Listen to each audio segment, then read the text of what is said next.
Ay, hindi normal to, Amado. Parang nanganga kita. Sabi ng isang tanod. Huwag kayong magpasilaw sa tunog. Hindi sanggol yan.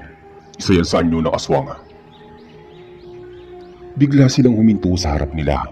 May nakatambad na malaking itim na baboy. Ang laki nito ay halos kasing laki ng baka. Nakatitig ito kay Amado. Ang mga matay pula, may laway na tumutulo mula sa bibig. Teka, ano to? Hindi yan baboy. Yan ang anyo ng isa sa mga nilalang na bumibiktima sa atin. Agad nilang binuhusan ng langis ang buntal na pamalo, sabay bigkas ng isang orasyon. Sa ngalan ng liwanag at sangkap ng lupa, sunugin ang kadiliman. Isang mabilis na hampas ang pinakawalan ni tatay. Tumama iyon sa batok ng baboy. Natigilan ito sa sakit at sa harapan ng lahat, unti-unti itong nagbago ng anyo. Naging isang matandang babae yun. Hubada, may mahabang kuko at balat na kulubot. Bumula ang bibig nito at tinangkang umatras. Di mo ko kayang patayin, Amado. Magpabalik ako, sabi ng nilalang. Ngunit bago pa ito makatakbo, isang tanod ang sumugod at sinaksak ito ng itak sa may dibdiba. Napahandusay ang matanda sa damuhana. Kinabukasan kumalat ang balita sa buong baryo. Patay na raw ang matandang aswang, pero si Amado ay hindi pa natag. May iba pa, hindi siya nag-iisa. Ang ganitong uri ng nilalang, palagi may kasamahan. At kung totoo ang kutob ko, mas malakas ang kasunod. Makalipas ang 2 gabi, may tumambad na bangkay ng kambing sa gitna ng kalsada. Wala itong laman loob, tuyo ang dugo, at sa tabi nito may marka ng paa, pero hindi paa ng tao at ni hayop, parang hugis kamay na may kuko. Amado, ito na naman, sabi ni Mang Andres. Iyan daw mga tanod, magbantay bawat kanto. Walang lalabas ng bahay kapag dilim na, sabi naman ni Tatay Amado. Kinagabihan habang umiikot si tatay, may narinig siyang malalakas na kaluskos sa bubong ng isang bahay. Nang sumilip siya, may nakita siyang malaking itim na ibon. Hindi ito kalapating bundok, hindi rin uwak. Ang laki ng katawan ay halos kasing laki ng aso.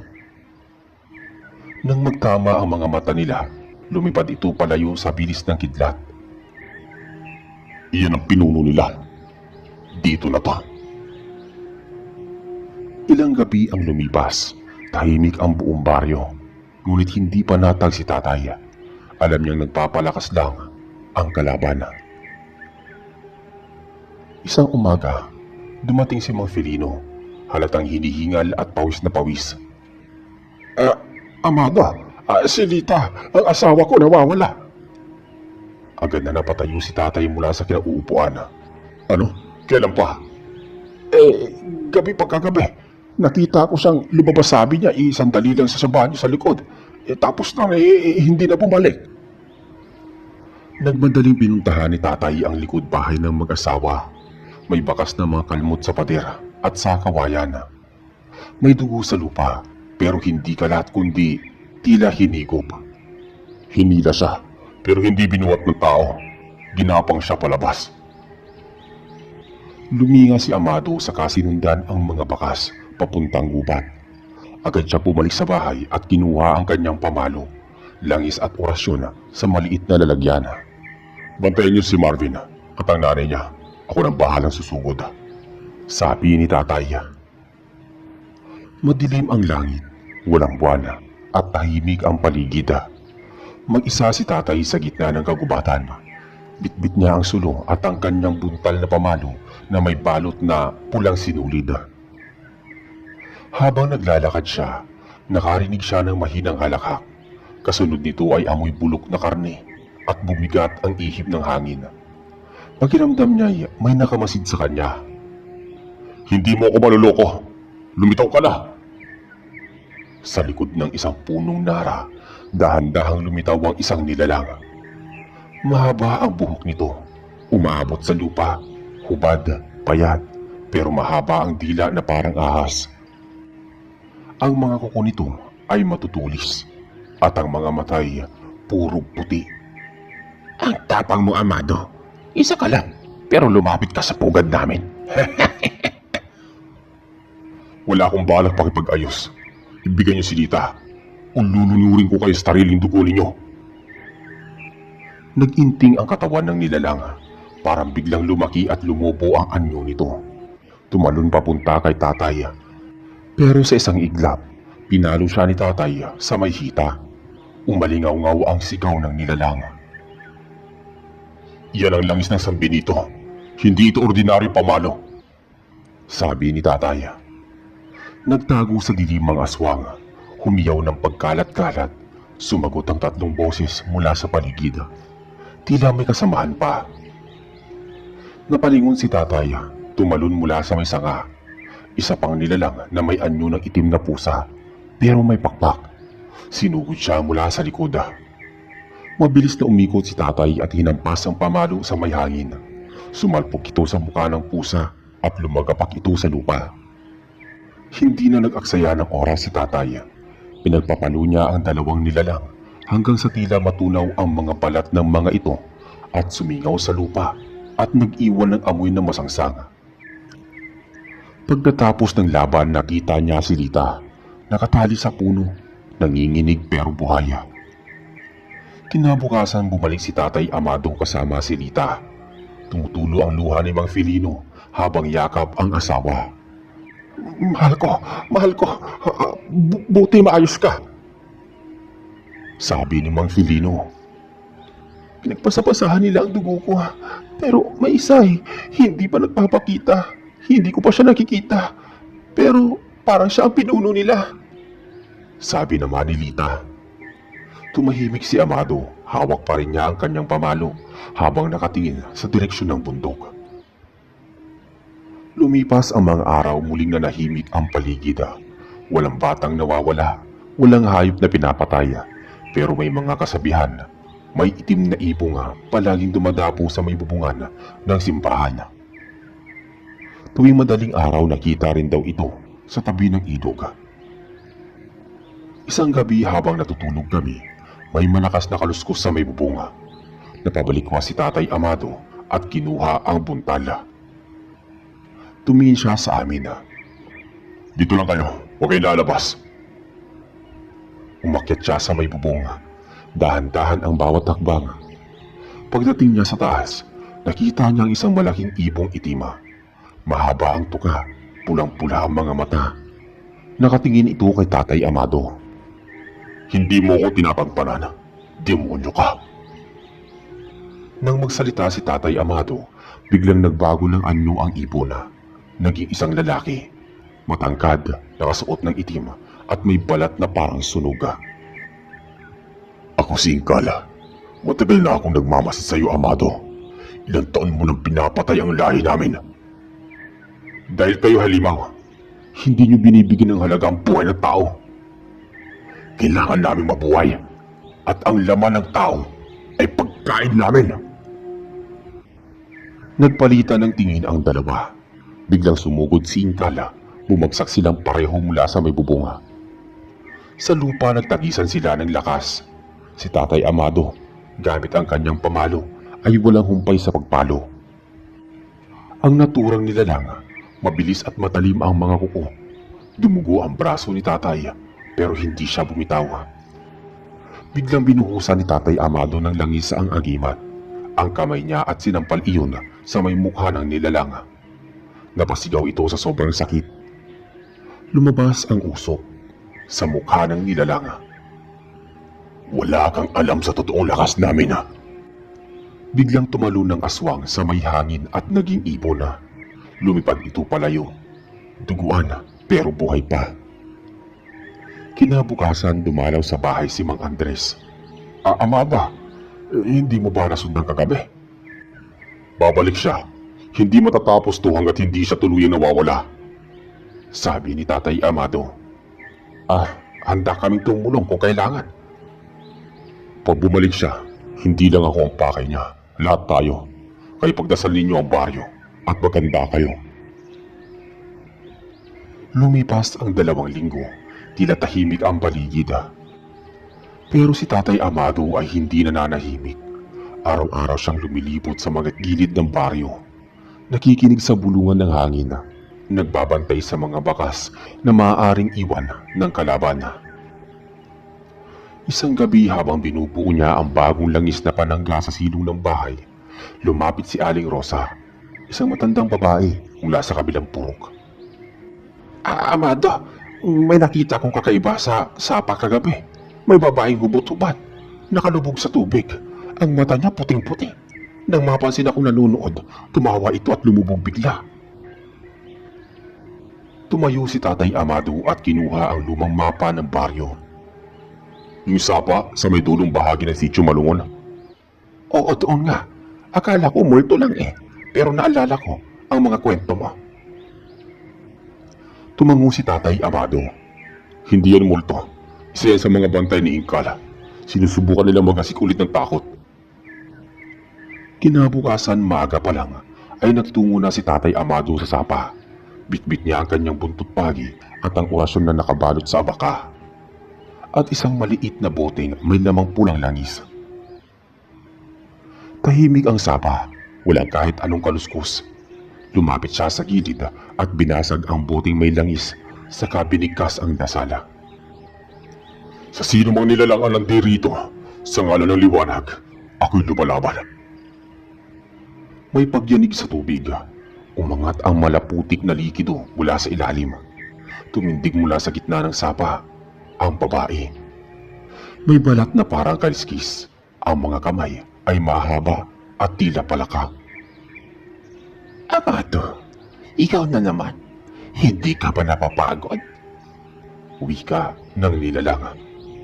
Hindi ako titigil hanggat may kagaya ninyong nangunguha ng buhay ng inosente.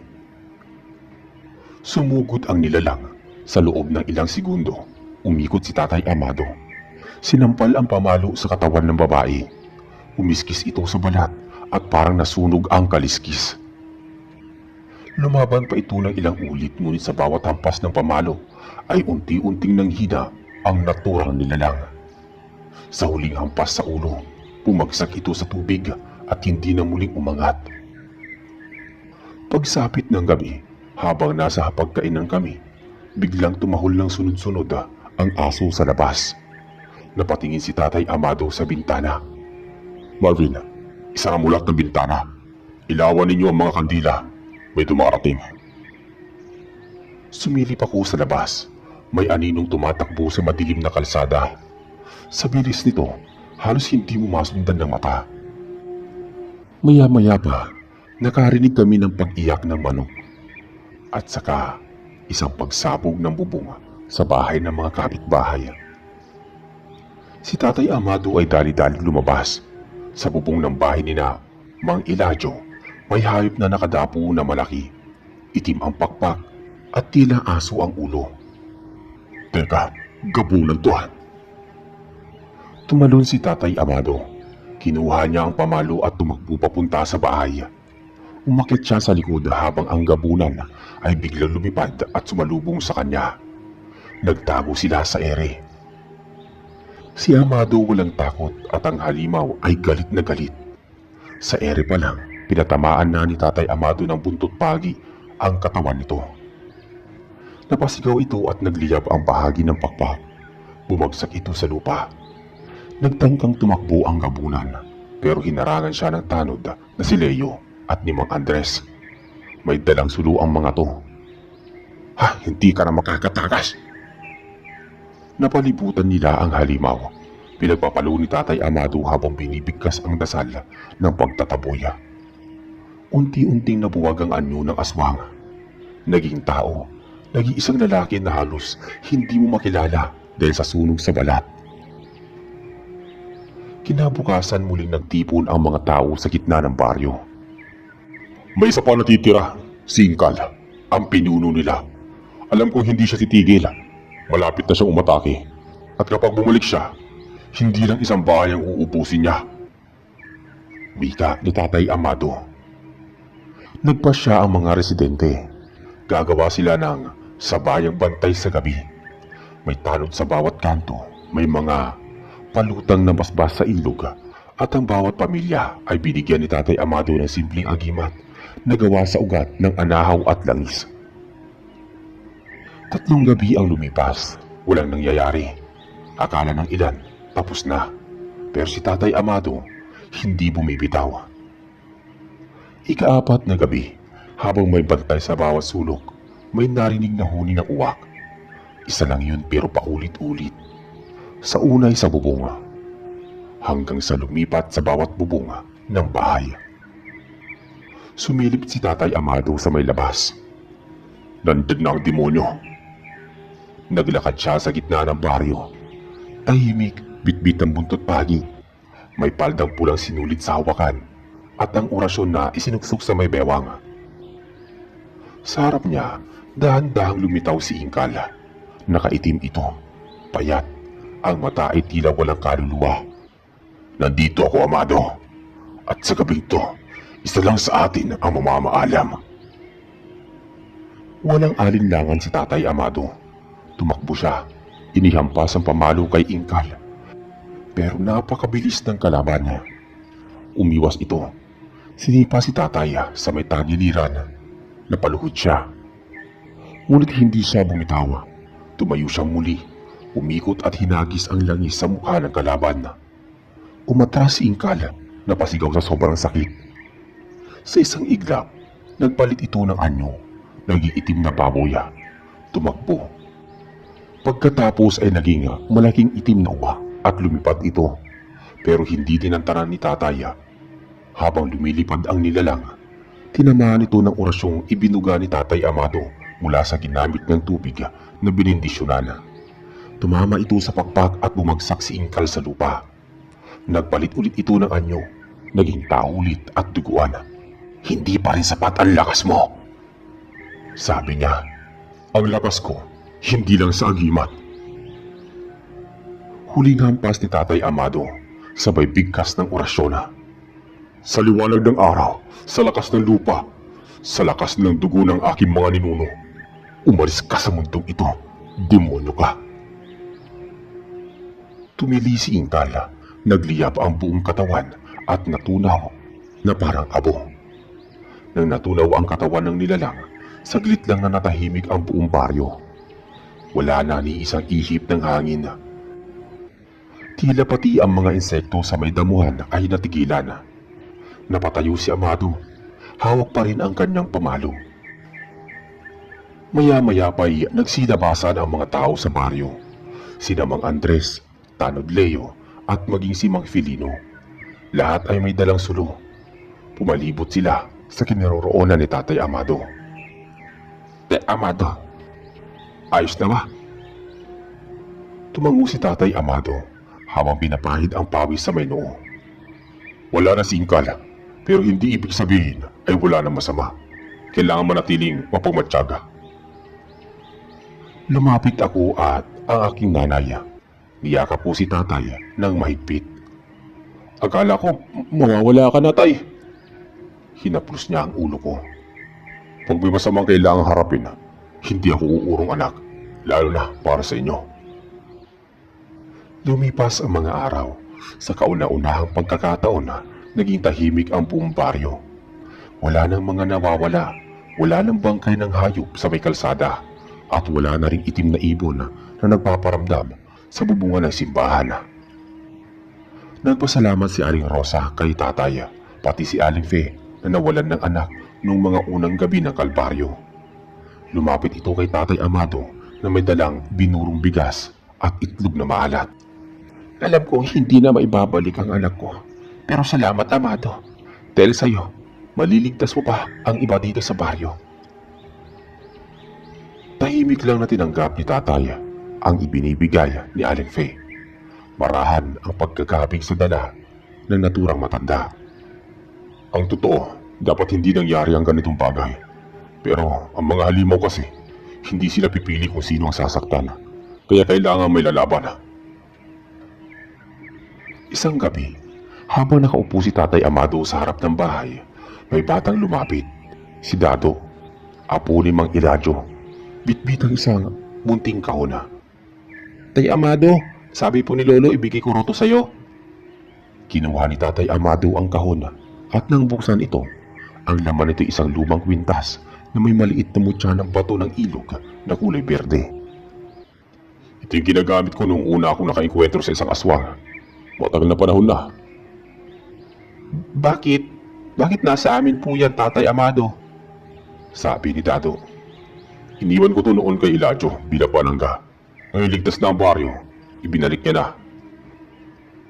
Pinatong ni Tatay Amado ang kamay sa ulo ni Dado. Pag lumaki ka na bata, dapat alam mong pwedeng ipaglaban ng tama kahit gaano kahirap. Sabi ni Tatay. Habang patuloy ang pamumuhay ng mga taga-baryo, si Tatay Amado ay unti-unti nga nag-iiba ng galaw. Hindi na siya madalas lumalabas, pero kada gabi, bago matulog, pinapahiran pa rin niya ng langis ang mga bintana. Pinapalitan ang pulang sinulid sa may pintuan at binibigkasan ng orasyon. Alam niya ang katahimikan ay hindi palaging tanda ng katiwasayan. Para kay Tatay Amado, ang panganib ay pwedeng bumalik sa iba't ibang muka. Hindi lang sa aswang, kundi minsan sa anyo ng pagkakalimot at pagiging kampante. Isang buwan matapos ang huling engkwentro kay Ingkala, unti-unting bumalik sa normal ang takbo ng buhay sa baryo. Ang mga bata ay muling nakakapaglaro sa kalsada at ang mga matatanda ay abala sa pagsasaing at paglalako. At ang mga tanod ay muli na nagbabantay, hindi para sa halimaw, kundi labanan sa karaniwang gulo ng pamayanan. Pero si Tatay Amado, kahit anong katahimikan ng paligid, hindi nawawala sa kanya ang palaging maging alerto. Kahit walang kalaban sa paligid, patuloy pa rin siyang nagbabantay. Tahimik lang, hindi nagyayabang, hindi nagpapakita ng pagod. Minsan, habang nagwawali siya sa harap ng bahay, lumapit si Mang Andres. Amado, kung hindi dahil sa'yo baka wala na kami ngayon. Pati yung mga batang may kinabukasan, baka kinain na ng aswang.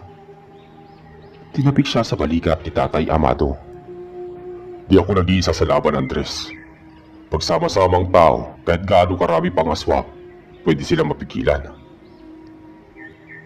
Lumapit ako noon, hawak ang lumang pamalo ni Tatay. Pinasilip niya sa akin kung paano ito ginagamit, kung saan itinatali ang pulang sinulid at kung paano bigkasin ang simpleng dasal para sa proteksyon.